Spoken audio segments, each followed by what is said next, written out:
Right then guys, welcome. This is going to be a new series on the channel.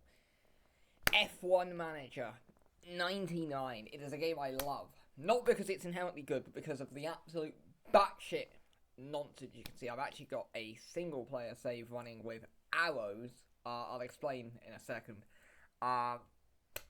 Where, like, Heidfeld is now McLaren's number one. So let me explain what this is. So what did to get the game back? So I've had to do a few things. Firstly, I am using a virtual machine for this. Windows 11 unfortunately has bricked F1 Manager 99 to the best of my ability. I spent like 3 hours trying to get it working. If you want to know how you can get this game to work on a Windows 11 machine, if you have Windows 11, you want to get. If you want, I can do a proper tutorial on this. You want to get VMware, get like a Windows 10 or whatever, like any OS that you can get this game to work on that, and then just go for the standard procedure, mount it, get the crack exe and stuff like that. Now, in terms of what I've changed to the game, I have updated some of the engine, brake, and electronic ratings to more accurately reflect what I think IRL performance is like. I've updated driver ratings with a consultant, which is my mate who knows a lot about 97.1 and early 2000s and stuff. And I've also edited the EA employees to be actual IRL drivers who were in all around early 2000s F1 who weren't in the game, like Jos Verstappen, Felipe Massa, Alonso, Button. These kind of guys are now in the game. I've also changed the objectives to accurately reflect what's actually possible in the game. So, for example, Arrows now only want you to finish 10th. Williams only want you to get top 4.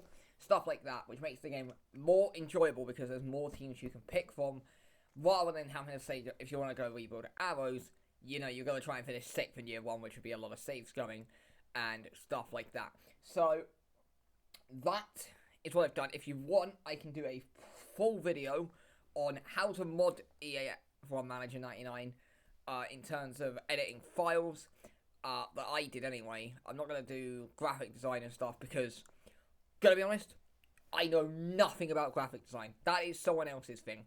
And if you want a video on how you can set up VMware to have the game, I can do that. In terms of how I'm recording this, I have it set up to record just the VMware, but it doesn't actually record VMware. I'm using the display capture.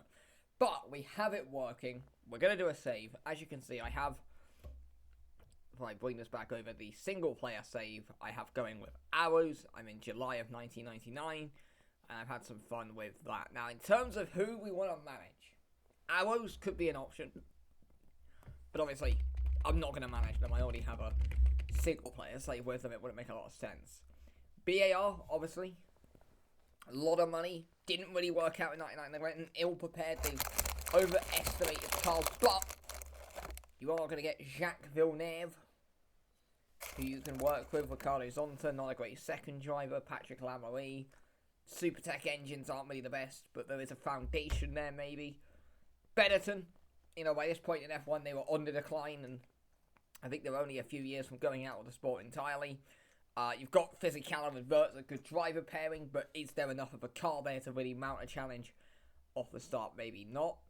Ferrari, we're not going to do, because I could literally win the championship in year 1 and the save is over. Jordan, again, wouldn't really do.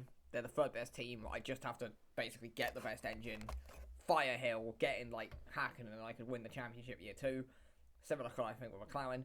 Minardi is obviously the basic bitch one. You know, you haven't got a lot of money. You're out the back. You've got a pretty bad driver lineup, a pretty bad engine.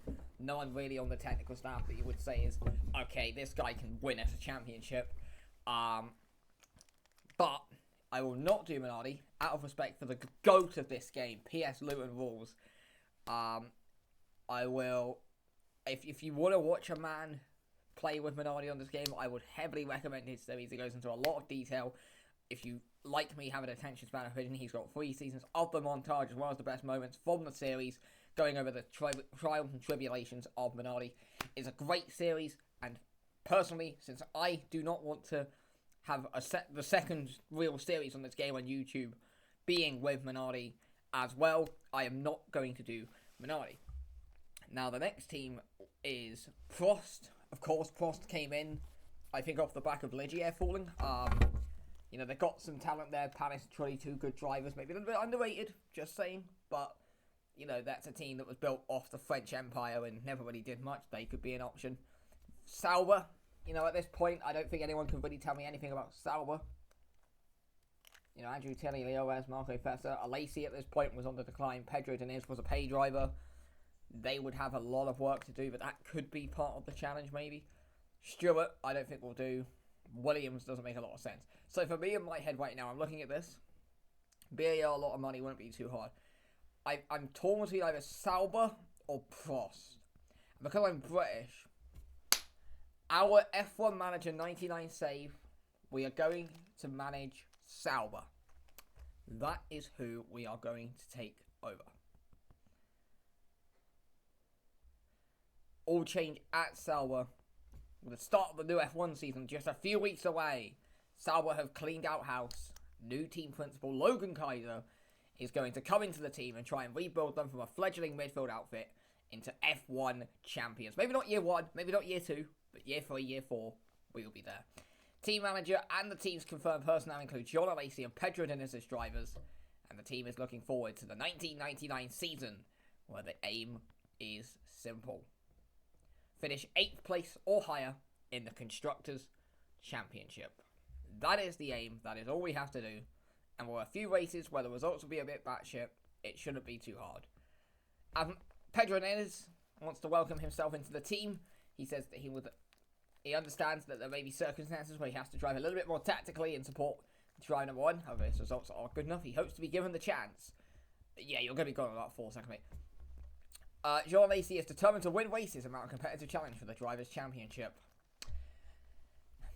See, it's this kind of delusion that led you to Ferrari in the early 90s. And then we obviously have Leo Rez, who is the technical director. He informs us, if you're new to this game, about suppliers, manufacturing, assembly, and all the stuff behind the scene.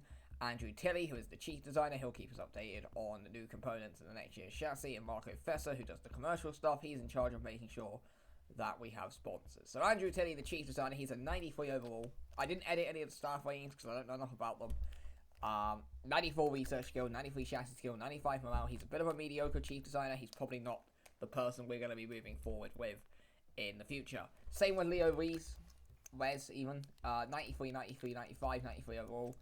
Again, he's not bad, but is he really the kind of guy that I can look at and go, you can build us a championship winning team? I don't think so. Our commercial manager, Marco Fessa, 94 overall. Commercial managers don't really matter too much to me in this game, so he might honestly be here till the end, but we'll have a look at that. As for drivers, Jean Alesi at a 92 overall.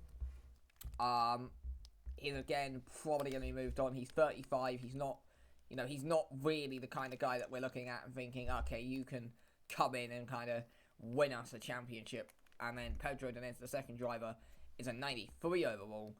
Not too bad of a driver, but again, is he really the kind of guy I can look at and go, okay, you can win us a championship or two? Probably not. In terms of the ratings, there are the newer drivers down there. And then you get like Michael at the top and stuff. And obviously our test driver, we don't have one for this year. So there is that. In terms of engines, we are using Petronas. These are the new engine numbers I have. I based this off of the IRL brake horsepower of the teams and who was using what engines. Petronas one of the weaker ones on the grid. We obviously can't see Ferrari because I think that's a Ferrari only thing, but I think they still have to negotiate it. And Arrows, who have their own one, which is terrible. I think that's like an 85 as well. So Petronas might be leaving. We might move up to like a Ford Cosworth. Mercedes is obviously the ideal one. In terms of electronics, we have Magneti Marelli, which I think are the best of the game. No, Tagar, Honda PGIM, and Vistian. And then for brakes, we have Brembo, which isn't particularly good. The best one on the game, AP and MR. Those will be the two we move to next year. In terms of where the car is at in year number 1, the chassis is a 92, the engine is an 87, the electronics are a 95, the brakes are a 92, and all the front wings and that stuff is a 91. So the car itself is a 91 overall car. We're not expected to do a whole lot, but if we can pick up some point finishes throughout the year, show a bit of potential, and if Alesi or Diniz impress me, maybe one of them will be kept around in the second seat. In terms of sponsors, we only have 6 off the back. Obviously, the big one is Red Bull, hence the name Red Bull Sauber, but we've also got Petronas in there as well. Parmalat bringing a bit of money, $3 million. That is nothing to be sniffed at in this economy. And then we have the smaller sponsors like Fritz Kaiser Group, RCL, and Brastemp, who are just there to get their name on the car. that is probably going to do it for episode number 1. I don't think there's anything else to talk about. You obviously have like your merch cup and stuff like that. You've got the championship itself, which will begin in March, 2 months away. We'll see if any news comes through. I'm going to note that down and show that at the start of every episode, hopefully. But that's just the introduction, getting a feel for the team. And episode number 2, we are going to go strong. We're going to try. And I think I'm going to format this is I'm going to do 2 races per episode, because then that means we can get the whole championship done in 8 episodes, rather than going one by one and spending, 50 minutes. That's not kind of the way I play this game. I kind of just breeze through it with this game. We'll do 2 races next. So the next one will come back. We'll do the first few months of the season at Albert Park, and of course the infamous Interlagos. And then next episode after that, we'll go San Marino Imola and Monaco, and of course we'll hopefully have some driver news and obviously chief personnel news as well. So that is the end of episode number 1. I hope you enjoyed, and we will see you at the start of the season in episode 2.